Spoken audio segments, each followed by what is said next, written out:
और सनोज मिश्रा कोई अच्छा इंसान नहीं है। मुझे 10 बार ऐसे टच किया सनोज मिश्रा ने।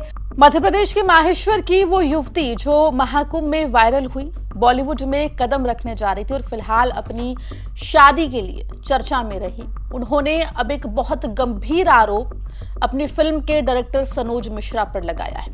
केरला में एक प्रेस कॉन्फ्रेंस को संबोधित करते हुए सनोज मिश्रा के ऊपर गंभीर आरोप लगाती हुई दिखाई दी है। विस्तार से इस रिपोर्ट में आपको हम बताएंगे। नमस्कार, आप देख रहे हैं एमपी तक और मैं हूं आपके साथ आकांक्षा ठाकुर। देखिए, मध्य प्रदेश के माहेश्वर की रुद्राक्ष बेचने वाली वो युवती जो 2025 के महाकुंभ मेले में वायरल हुई थी, उनको लेकर एक बड़ी खबर आ रही है। दर्शकों को जानकारी दे दें कि एक प्रेस कॉन्फ्रेंस में अपने फिल्म के डायरेक्टर सनोज मिश्रा के ऊपर छेड़खानी का आरोप लगाती हुई दिखाई दी है। ना सिर्फ अपने फिल्म के डायरेक्टर बल्कि अपने माता पिता के ऊपर भी गंभीर आरोप लगाती हुई दिखाई दे रही है। ये पूरा मामला आपको पहले हम समझा देते हैं। दरअसल देखिए, 2025 में प्रयागराज में महाकुंभ मेले में मध्य प्रदेश के माहेश्वर की एक युवती अपने परिवार के साथ रुद्राक्ष की मालाएं बेचने गई थी। अपनी खूबसूरत आंखें सादगी की वजह से सोशल मीडिया पर वायरल हो गई, जिसके बाद रातों रात सोशल मीडिया स्टार बन गई। बॉलीवुड फिल्म के डायरेक्टर सनोज मिश्रा की नजर उन पर पड़ी। Film the diary of Manipur उन्होंने उन्हें ऑफर की, जिसके बाद पिछले 1 साल से इस फिल्म की शूटिंग हो रही थी। हाल ही में फिल्म का ट्रेलर रिलीज हुआ था। फिल्म की शूटिंग मध्य प्रदेश, उत्तराखंड और कई दूसरे जगहों पर हुई थी।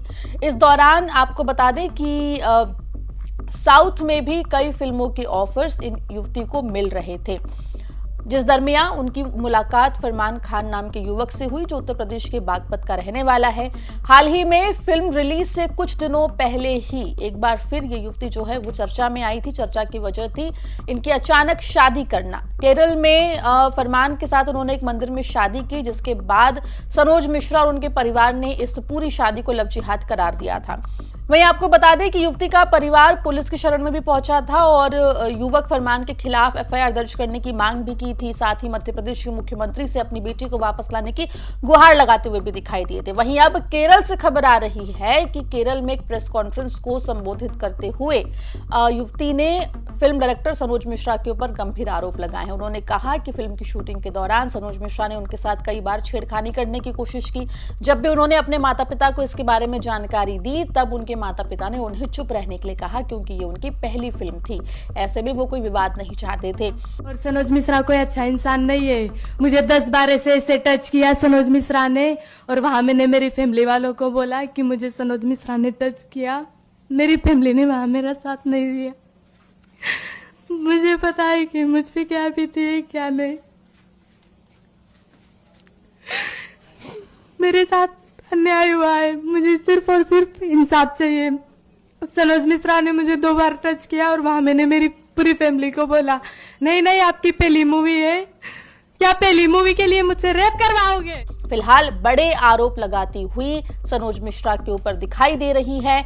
वहीं दूसरी ओर आपको बता दें कि सनोज मिश्रा ने इन तमाम आरोपों को सिरे से खारिज कर दिया है। आपको बता दें कि सनोज मिश्रा युवती के माता पिता के साथ पुलिस स्टेशन गए थे, पुलिस में शिकायत दर्ज करवाने के लिए। साथ ही बीजेपी के कई नेताओं से और सुप्रीम कोर्ट की वकील नाजिया से भी मुलाकात करते हुए दिखे थे। सनोज मिश्रा ने इन तमाम आरोपों को खारिज किया है। उन्होंने कहा है कि ये आरोप जो है वो निराधार है।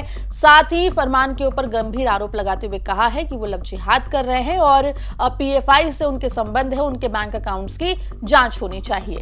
जैसा कि आप लोग देख रहे हैं, पिछले कई दिनों से मोनालिसा का जो लव जिहाद वाला मैटर हुआ, उसके बाद मैंने उस पीड़ित परिवार और लव जिहाद के खिलाफ एक अभियान शुरू किया पूरे देश में, जिसके देशवासियों ने बहुत सराहना भी की और साथ भी दिया। लेकिन अब मामला थोड़ा अलग होता जा रहा है। मामला अब यह है कि मेरे पीछे जिहादियों के साथ साथ केरल की ईसाई मिशनरीज भी आकर ज्वाइंट ऑपरेशन में मेरे खिलाफ साजिश कर रही हैं। आज आप जैसे देख रहे हैं कि किस तरह से उस बच्ची को समझा बुझाकर मेरे खिलाफ सोशल मीडिया में अनर्गल बातें कही जा रही हैं, जिसमें कहा जा रहा है कि मैंने उसके साथ गलत तरीके से छुआ और पता नहीं क्या क्या, जो भी आप लोग देख ही रहे हैं। उसके बारे में मुझे कुछ बोलने की इसलिए जरूरत नहीं है कि ये जिहादी किस तरह से ब्रेन वॉश करते हैं और कहां तक लेकर के जाते हैं। ये वही बच्ची है जिसको मैं जब पढ़ाता था तो मेरे बच्चे मुझसे नाराज हो जाते थे कि आप मोनालिसा को पढ़ाते हो, मुझे क्यों नहीं पढ़ाया कभी आपने। उस लेवल पर जो मेरा अटैचमेंट था उसके साथ, आज देखिए कहां से कहां लेकर चले गए। और आज मैं उस बाप के दर्द को भी महसूस कर रहा हूं जिस बाप को मोनालिसा ने कहा कि इनसे मुझे जान का खतरा है। तो उस लिहाज से देखा जाए तो हमारे ऊपर जो इल्जाम लगाए जा रहे हैं, जो चीजें हो रही हैं, ये कोई बहुत बड़ी चीजें नहीं है। और मैं किसी भी परिस्थिति से निपटने के लिए, लड़ने के लिए मैं हमेशा सक्षम हूं। मैं कभी भी जिहादियों के सामने या देशद्रोहियों के सामने अपना सर नहीं झुकाऊंगा। मैं आप सबसे आज वादा करता हूं, जिस तरह से इन लोगों ने साजिश करके, प्रेस कॉन्फ्रेंस करके मेरे खिलाफ जो बातें फैलाई जा रही हैं, ये देश दुनिया देख रही। क्यों देख रही? इसके पहले क्या था? इसके पहले जितने भी वीडियो देखो उसमें सब ने, मोनालिसा ने मेरे बारे में सिर्फ और सिर्फ अच्छा ही बोला, कुछ भी गलत नहीं बोला। अचानक एक रात में क्या हो गया कि मुझे बोल रही कि वो मेरे साथ गलत तरीके से मुझे छूते थे और पता नहीं क्या, जो मैं कभी सपने में भी नहीं सोच सकता कि हम सनातनी लोग हैं, हम जिहादी नहीं है कि हम बहन कहने के बाद, बेटी कहने के बाद उनको भगा ले जाएं और उनके साथ अवैध संबंध बनाएं। ये हमारे संस्कार में, हमारे कल्चर में, या हमारे धर्म में हमें शोभा नहीं देता। हम सपने में भी नहीं सोच सकते। उसके बारे में कोई सफाई भी पहली बार तो देना नहीं चाहूंगा। फिलहाल ये पूरा मामला उलझता हुआ दिखाई दे रहा है, जहां एक तरफ केरल में जाकर पहले शादी करना, उसके बाद इस पूरी शादी को लेकर सवाल उठना, इसे लव जिहाद कहना माता पिता के द्वारा और फिल्म डायरेक्टर के द्वारा। लेकिन अब जिस तरीके से युवती ने प्रेस कॉन्फ्रेंस कर सनोज मिश्रा के ऊपर गंभीर आरोप लगाए हैं, देखना होगा कि इस पूरे मामले में आगे चलकर क्या कुछ होता है। लेकिन फिलहाल आपको बता दें कि महेश्वर में युवती के घर में सन्नाटा पसरा हुआ है और अब जब युवती ने कोची में प्रेस कॉन्फ्रेंस कर बड़ा आरोप लगाया है, ऐसे में अब देखना होगा कि आगे चलकर इस पूरे मामले में सनोज मिश्रा क्या कुछ कदम उठाते हैं और क्या कुछ और नई परतें इस पूरे मामले से जुड़ी हुई खुलती हुई दिखाई देती है। मामले में जो भी अपडेट होगा एमपी तक आप तक लेकर आएगा। मध्य प्रदेश जुड़ी तमाम खबरों के लिए बने रहिए एमपी तक के साथ।